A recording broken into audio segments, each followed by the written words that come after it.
जय सदाशिव। शिव की कृपा चैनल में आपका हार्दिक स्वागत है। परमपिता परमात्मा सदाशिव की असीम कृपा आप और आपके परिवार पर सदैव बनी रहे। तो इसी प्रार्थना के साथ आज जानेंगे कि हम दुखी क्यों होते हैं, दुखी क्यों रहते हैं। तो आइए सुनते हैं एक कहानी। इसके माध्यम से हमें ये पता चलेगा हमारे दुख का कारण क्या है।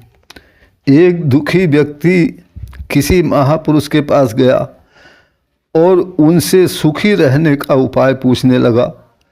महापुरुष ने उत्तर दिया, तुम किसी सुखी व्यक्ति का कुर्ता लेकर आओ, उसे पहनकर तुम भी सुखी हो जाओगे। दुखी व्यक्ति ऐसा कुर्ता पाने के लिए कई स्थानों पर भटकता रहा। अंत में उसे एक साधु दिखाई दिया जो प्रसन्न चित्त था। उसने उस साधु से उसका कुर्ता मांगा और पता चला कि उसके पास तो कोई वस्त्र ही नहीं है, मात्र एक धोती वह पहने हुए था। उसने सारा विवरण उस साधु को कह सुनाया।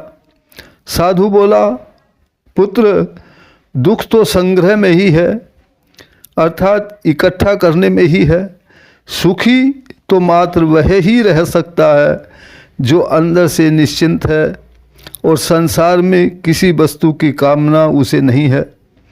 जो निर्लिप्त है, निर्विकार है, अर्थात संसार में लिप्त नहीं है, संसार में विकार रहित है, उसे किसी प्रकार का कोई विकार नहीं है, वही सुखी है।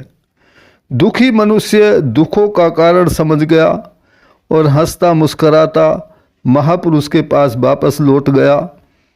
उससे सारा विवरण जानकर महापुरुष बोले, पुत्र, यही सूत्र सुखी रहने का उपाय है।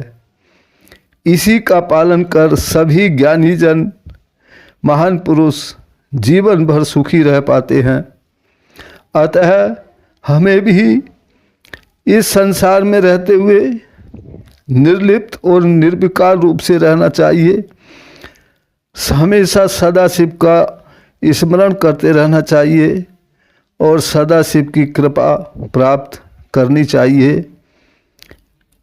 सभी को सदाशिव की कृपा प्राप्त हो, इसी प्रार्थना के साथ जय सदाशिव।